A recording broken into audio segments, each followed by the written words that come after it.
I can see the little eyeball on my screen, so I'm like, are we live yet? Now we are. We are live. Kristian Livolsi, welcome to the hot seat. It is Tuesday. We are back. And today I want to dig in and talk all about culture. Now, we've talked about culture before in terms of, you know, how you have culture internally inside of your teams. Flip it a little bit today. And I wanted to ask you some questions about culture in your business as to how you display it to your clients or to your stakeholders and those kinds of things. So, I guess my first question for you, Kristian, we're getting straight into it today, is what is your definition of culture inside of your business? We have a little person who's come to say hi. After I just said, Mummy's going live with Kristian on the video, don't come in. And I have a little Hey, person Riley. here already. That's Riley, right? You'll have to, yes, it is. You'll have to You know, wait till after. what does he want? Access to an iPad? No, he wants food. He's hungry, Ah, although they've oh, already had lunch. but But don't you, anyway, don't let's you, get. wait a second, wait a second. You actually are really organized. You normally have, Yes, during your workday, all their food already, even when they're on holidays, pre-packed in the fridge that they can just go and that's grab. correct. Yes. Has he gone through And they're not everything? allowed to come and ask me. Yeah, they're not allowed to come and ask me for food until their lunch box is empty and he's eaten all his food. So now he's allowed to come and ask for food because he has no more of his Right. I love that. Like, allocated food for the day. it's really cool because you have these really cool, quirky things that you do that keep your shit organized while you're able to work. But I think what you need to compensate for is those boys are now growing up and they might need to consume more food. Riley, being the middle child, is probably sitting there trying to work out who's he going to steal some stuff from. Ethan or his little brother Blake. Anyway, we're not here That's to talk about right. that, but you do have We're some really not. cool little. Maybe you should do a little video for all the mums that are listening, just around Mm, how you organise your day from a food perspective, even though the boys are home, and so it creates yeah. order, not like my house where it's just chaos. Um, but anyway, no, I won't get No, myself there's into a lot of trouble. discipline and order in our house. That's how I run my castle here, and I like it that way. It might have Doesn't nothing work to for do. everyone, but it certainly works for us. It might not have anything to do with the fact that your husband is a police officer as well, and he walks around with a weapon of mass destruction. No, not at all. Gav's awesome. But all right, Hmm. Simone, what are we here talking Let's about get today? back into this. I want to talk today about culture and not just in culture of, you've got your vision and mission written on the board and on the wall somewhere in your office, all those sorts of things. I mean, like, what does culture in your business really mean to you? Delivering that to your clients, to your other stakeholders. What is culture? Oh, that is the question. Yeah. All right. What does I it mean, really mean to you? What's your definition of culture? look, in a business setting, and really, whether it's in business or not, even in your own family environment, culture refers to shared values and behaviors, as well as beliefs that determine how you or a company or its employees interact with one another and each other, um, as well as how they interact with other stakeholders, right? So even Mm, if it's external to that, culture shapes um, both the social and psychological environments of a household, a friendship circle, and an organization. So it often guides how our decisions are made, how people behave, and ultimately, how we operate. So as a business or even as individuals, and mm, really, it's how we operate on a day to day basis. And I think so many people undervalue the word culture and relate it just to business, but it's to everything that we do. It's it's the friendship circle you frequent. If you don't have shared and aligned values, then you're likely not to be friends with those people, right? And that is mm, why friendship circles can change. Um, People come into our lives for different reasons. Same thing with employees. So making sure that talent comes into your organization um, under at least the guidance, right, of the values that you have is critical. And you must also demonstrate. There's no point in having these values up on a wall that no one follows, right? So, Yeah. so key components of, say, business culture, Simone, to help, those service-based business owners out there and other business owners. There are what, 5 real components to it, and one being values, the norms, the symbols, the language and the communication, and rituals, right? So rituals and routines, Mm. habits. So, what is the impact then of, I'm not going to go into the detail of all those, that's a bit complex, but the impact Yeah. of say, culture, and it's obvious everywhere, right?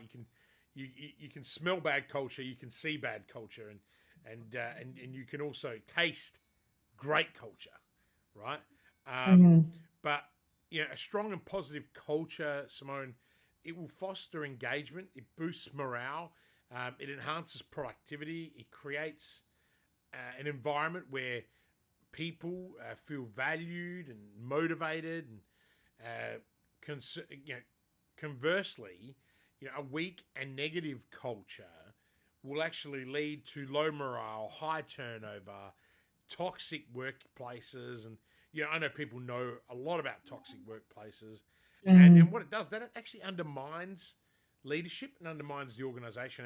And as a chair and as a board member, one of the things that we do is we set the culture at board level and make sure that the pulse of the organization flows through. That's something that boards never used to be concerned about, but in the last 10 or 15 years, that's certainly been more important. And so, Mhm. if boards are thinking about culture and they want to demonstrate the same culture that's within the company at board level or vice versa, then it's really important for the allied health practitioner who owns a practice with 1, 2, even 3 people, or let's say it's a physiotherapist that operates out of a medical center. You've got parallels, and you need to be able to bring that vortex together. So, Mm. what are some of the actionable insights that people can do? I mean, one is always assess and articulate your current culture. Put it down on paper. We make our people in growth school, our members in growth school, our students, um, focus on every 90 days. So it's a constant reminder, and that creates the reps. And I think the other thing Yeah. is that you've got to lead by example, your entire leadership. You know, culture grows from the bottom up, but it is implemented from the top down, right? Mm. Really important. And so the other one is always, and my favorite, foster an open communication. Like if you don't have Mhm. feedback loops, you're really in trouble. Yeah, I love those insights. And for me, coming from a corporate background where I can still picture where the 13 values were written on the wall, I actually cannot recite any of them to you. And I was there for 13 years. So it is one of those things that it was somewhat seen, but never really practiced or implemented. I wonder if you could just touch a little bit for us, Christian, on what about the solopreneurs out there? Because when I left corporate and I went into my own business, I thought culture was irrelevant for me. I didn't understand how that actually played a part for me. So, what would you say to people who don't necessarily have a team or anything yet, if they're just by themselves in their business? What would culture mean for you if you were solo? Well, it's actually even more important. So, great question. If you're a solo entrepreneur or a solopreneur, um, your culture allows you to attract more of the right clients, because Mm. not only do you need to have aligned values and shared values with your talent, with the members of your team, it's all stakeholders. So if Hmm. I know people who say, "Oh my God, I hate my clients and I can't attract enough of the people that I want. I get all these people," and then you look at their content and you're like, you're talking to the people you're attracting, mate. You're acting like a Mm. complete douchebag, so you're attracting the douchebags. You know, if Yeah, for okay. example, let's say that you want to attract, let's say you're a solo entrepreneur, you're a coach, um, and I don't know, you're a mindset coach, and you're targeting tradies, and if you are driving a really high-powered sports car, and you're Hmm. talking with strength and gusto, and you're training in the gym. You're being relatable to those people, but you're also demonstrating them who you are. Now let's reverse Hmm. that. And tradies are big personalities. They got lots of money. They don't necessarily know what to do with it. They overspend. They overcapitalize. They think everything is a flow because that's what they've learnt when it's not the case. And they're Mm. amazing at what they do, and they're amazing, and so they grow. But then they don't understand the support network they need. So you've got to create your own tribe of people, and that is reaching out and finding those people. So but imagine if you were a tradie and you were looking for a coach, you'd go with the person driving high-powered sports car, showed fame, success, but someone who could speak your language, someone who listened to the same music that you did. So this is where values and interests and beliefs really play an important part, even as a solo entrepreneur. Mm. But you're also going to get to a point where you're going to be employing people. So you need to Yep. attract those. I mean, to me, recruitment is a marketing function, right? And marketing is a Hmm. recruitment function. And the easiest way to market yourself to the world is to share your values, your beliefs, um, your how you go about your routines, so that people can relate to you. So it's incredibly important, Simone. Not Mm. just because it's important for your team, but it's actually even more important for a potential prospect to join you. Yeah, okay. So this is really starting to naturally progress into my second question here, and that was, is culture something you only see inside of the business, or is it something that's expressed externally as well? So that's basically what you're saying, right? It's not just what you see behind closed doors, but it's a demonstration of yourself and all of those things. Absolutely. I mean, look, culture within a business shouldn't be confined to the internal workings of your organization or your company, whether you work online, whether you're a bricks and mortar business, whether you're a drop ship kind of business. It's a dynamic Mm. asset. And when Mm. expressed externally, as I was just saying, it actually can significantly enhance your company's brand image, your customer Mm. relations, but your overall market position. I have one of our values is we have an absolute no bullshit approach. We seek, see, and think differently. And anyone that knows me and has been watches my stuff, I'm not your normal thinker, right? Like I think Mhm. way outside the square. Some people think that it's potentially my risk aversion and my risk appetite, but it's got nothing to do with it. I'm actually quite risk reserved when it comes to client work. Very different to my investment portfolio. But it's the divergent thinking that comes from that. But they're two of our primary values. The other one is we fail forward. We don't just sit back and go, oh yeah, well we failed. What do we learn from that experience? You know, um, Mhm. we've got very good routines that keep us structured. So we I think that anyone that knows us, and that's what we attract. We attract misfits, doers, victors. We attract fucking lions, right? Because we are lions, right? And we protect each other. Like our tribe is very, very, culty almost in some extent because of our values. Like, we really care about each other, but care is not one of our values. It's one of our competencies. It's what we're really, Mhm. really good at doing. And that brings the other. So, you've got this internal, external culture scenario. So, you know, culture governs, how the employees interact with each other and how work is conducted. But externally, what it does, it actually influences how the business interacts with its customers, its suppliers, its broader community. So this outward expression, Simone, is visible in customer service practices, marketing materials, public relations, and even in the partnerships Mm. that we have. Like the guest speakers that we bring into our intensives, they've got to be aligned. Bronwyn, my guru, she comes and speaks at every one of those because I have values Mhm. alignment, and that's part of me that I want to share with people. It's my secret weapon on how I maintain balance and order in my life. You know, Yeah. um, so so I guess that there are some benefits in expressing culture externally beyond what I've said. One of them is brand differentiation. customer loyalty, attracting talent, which I've already talked about. But the big one, the community relations. Jody and the team at Bohu Engineering have an incredible culture. And anyone who's lucky enough to get to go out to Bohu and watch them build some of the largest steel structures in the country for mining, for defense, for infrastructure, for dip tie, but you have a look, and the culture throughout the production team, the paint shop, the admin team, the marketing team, it's all one, right? And, when I first got there, they had these amazing values up on the wall, but no one knew them.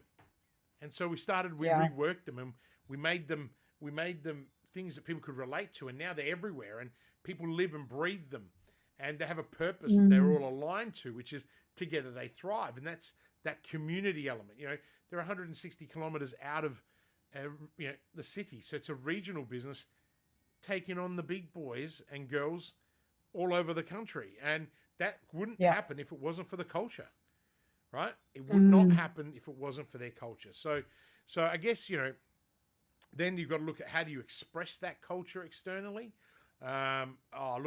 Customer experiences, transparency, and what I mean by that is sharing stories and examples of your culture in action, just like I sort of just hinted some now. The consistency in your communication. Share your values with the world so that your prospects can engage with you, communicate with you, interact with you, and get to know you. Okay, and I want to use a really good example, and I use Patagonia a fair bit because I love that company. For those that are listening in for the first time, Patagonia, and I came across them when I was doing my MBA some 6 years ago, and I fell in love with the company and their founder. It's an outdoor clothing brand, and it's the prime example of a company that effectively expresses its culture both internally and externally, and it's known for its environmental activism. Patagonia's culture is all about sustainability and responsibility, and it's evident in their product design, in their marketing strategies, and also in their involvement in the environmental communities that they're involved in. Now, this transparent expression of its culture, it actually it resonates with its customers, but also with its employees alike. And what that does is create this incredibly strong loyalty and this amazing positive corporate image. And it helped them increase their sales tenfold. But that is the founder who, wanted to make really good change in the world. And so now the people that work at Patagonia are all environmentally conscious, and so are their customers. And that linkage creates brand loyalty that people don't care how much they're paying for the product. Right. So, there's all of those elements. So that's that's kind of I my just answer. I know ask it's a little another bit little long, but cheeky question. This is not my third question, but I want to ask, is there a line to cross? Like, is there a door that should be closed with what's kept as internal culture and external? Or is it just an open door?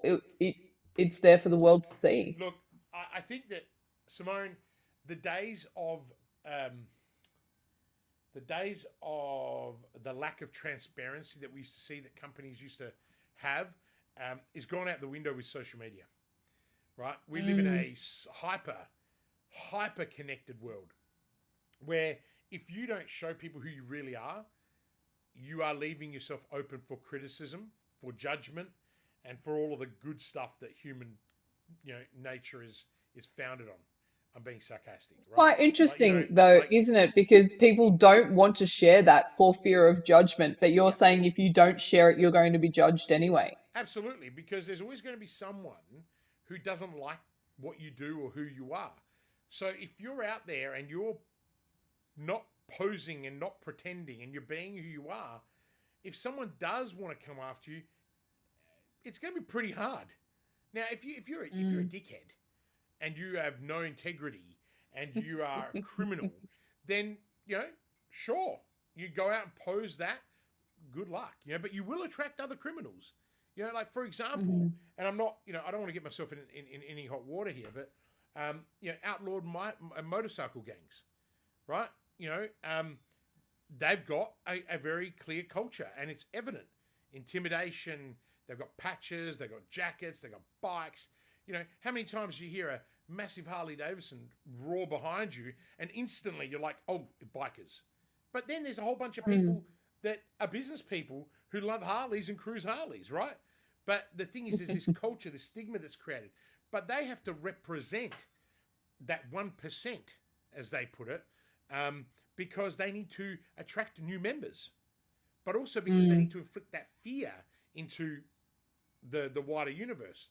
And I'm handpicking the outlaw motorcycle groups, but I think it's a good Yeah. example of a set of people with certain values, and they Hmm. share those values to attract more members, but also to disparage and unqualify all the people that don't want to be part of it. So that's a really good Yeah. example of, actually, I've never used that as an example, but as my brain's unpacked, it's a very good example of the response to that question. So, I Hmm. think that you've got to be mindful that whatever you project out there, if it's you, well, you're going to be judged for being you, and that's okay.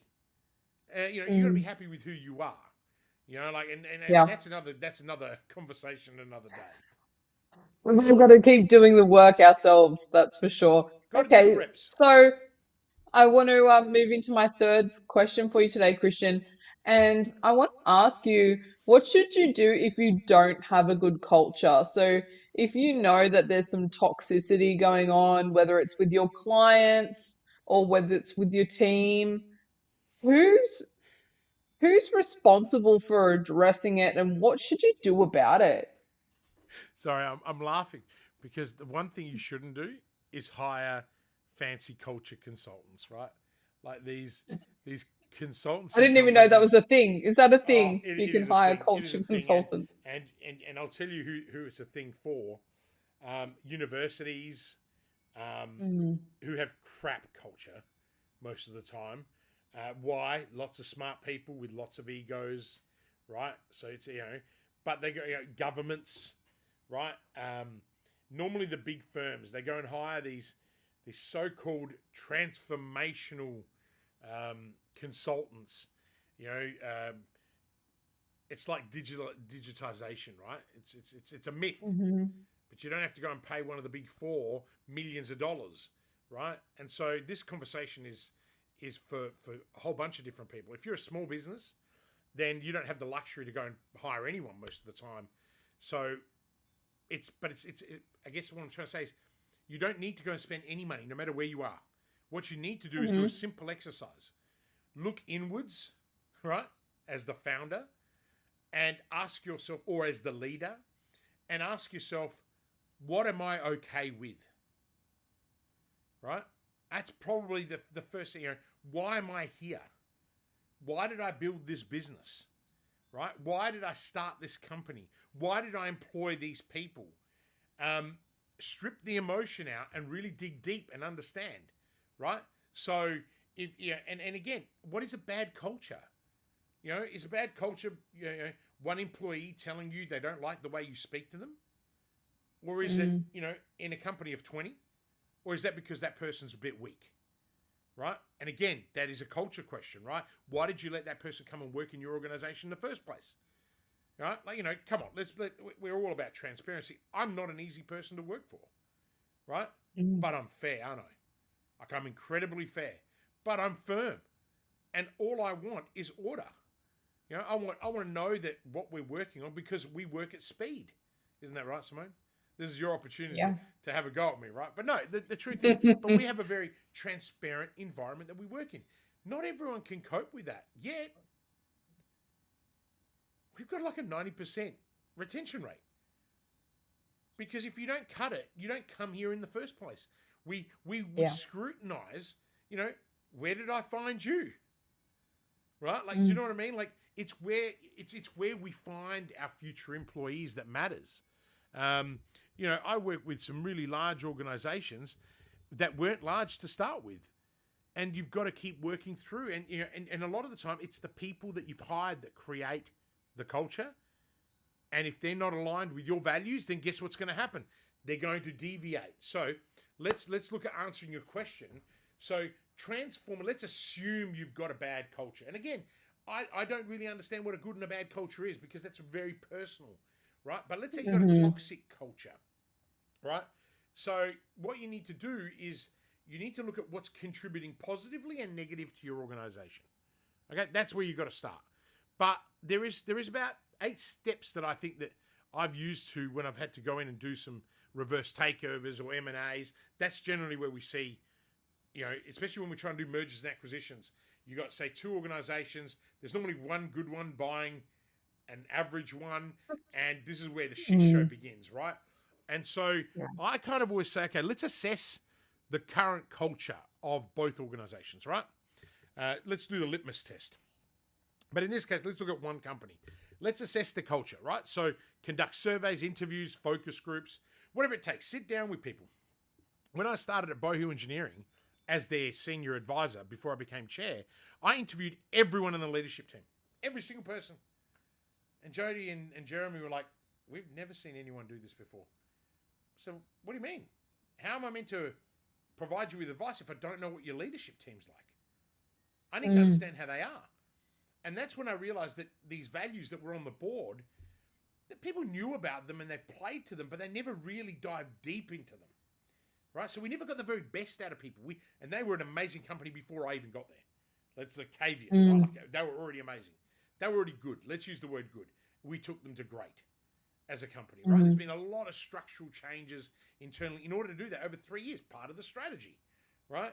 But when we went in there, they had a really good culture, but we had to assess it. We had to identify what those core values were, and we tweaked them because there wasn't alignment with everybody in the organization. And when you've got heavy steel manufacturing, and you've got everything from metal fabricators to boilermakers to paint shop managers to inventory people to 6-7 people in a project management team to leadership to admin staff to reception to marketing. That's a lot of different bloody personalities, right? And you got to align them. 100%. So then what you got to do is you got to develop a culture improvement plan, right? And how you're going to roll that out. And so that's all the initiatives that you do to get buy-in from people. Then you've got to communicate those changes, and you've got to clearly express the intentions. Like, what are you trying to do? So I've got my chair broke, and I've got this makeshift chair that sucks, right?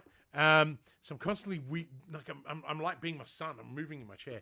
Then you've got to lead by example, okay? Because remember what I said: culture starts at the top, but it actually grows from within and grows from within. But you plant the seeds at the bottom so it flourishes up, right? And Bohu This is a Engineering really new concept a lot of people would not have heard about. So I think we definitely need to dig into this on another episode, because I'm sure you have a lot of people thinking right now, what are you talking about that it comes from the bottom? yeah, And I love this stuff because I think you transform organizations this way. And it's not just about culture. It's just how I guess that's how I transform companies that I have the privilege to serve, right? And so the framework then goes, you then got to go and provide the training and the tools and really got to embrace people. Then you got to celebrate as well as reinforce the desired behaviors that you want, okay? And I guess finally, you've got to look at the reviews and the audits and that feedback loop that I'm so bloody passionate about, right? And so I want to give you a really good example of a company that did this well, or did this extraordinary well through some change. And again, Microsoft, right? And not under Bill Gates's leadership, actually under Satya Nadella, right? So Microsoft underwent what we would define as significant cultural transformation, right? And Nadella shifted the culture from one of known for its internal competition, okay, and aggression, to one focused on collaboration, innovation, and growth mindset.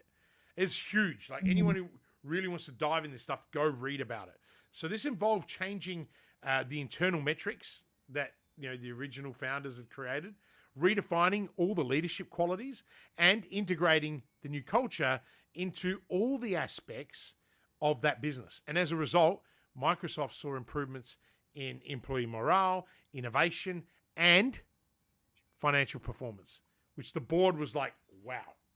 Okay, so there is a huge global company in the top 5 companies in the world who underwent a significant transformational shift.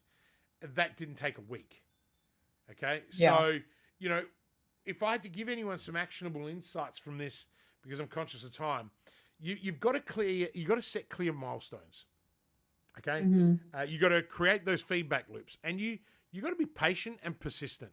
I as you know, I've been taking a few random sales calls just to see what people are out there, and I got lots of feedback for us to talk about, and a couple of people out of the three are signing up as we speak.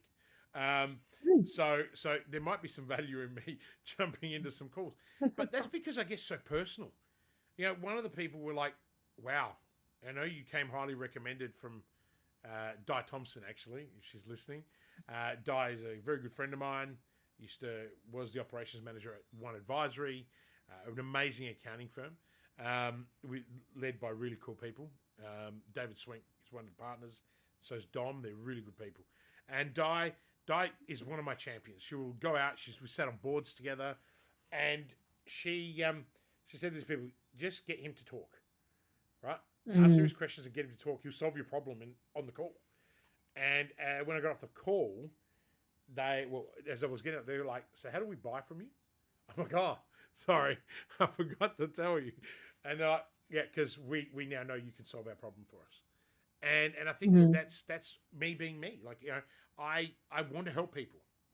So that's the underlying current of care, which is that competency. But I think what people need to understand is that you've got to be patient, and you've got to find the people that have your shared values and alignment, because ultimately, without it, you're just a shell. And for me, we say no more than we say yes. People say to me, "Oh, you've only got 15 people in your growth school," and it's like, yeah, by choice, right? Absolutely by choice. Will that be the case at the end of September? No.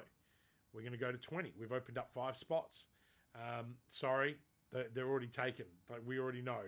There are 8 people coming to Sydney, and we're pretty confident 5 will take those spots.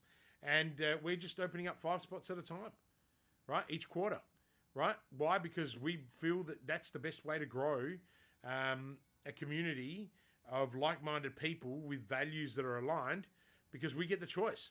It's not always about money, right? If you play the long game, you will, Patagonia, if you play the long game, Microsoft, you play the long game, Zappos, they've got a wow customer service philosophy. You've got to play the long game. And I think too many people, social media, ads, has created this whole, like, I fucking want this now society. And it's like, mate, chill the fuck out, right? And by the way, if you can't handle me swearing, then you can't work with me, right? I mean, I can go a whole episode without swearing, but I'm passionate about these things. Like, it drives me crazy that, I meet so many amazing people who want it now, right? Don't be what I used to be. I used to be like that, and, 80 ventures later, 23 massive failures, and there were one massive failure, 22 other failures. They hurt, and so I want people to avoid that. So, by the way, you've got some hungry boys, so we probably want to wrap this up. I can see that they're Blake.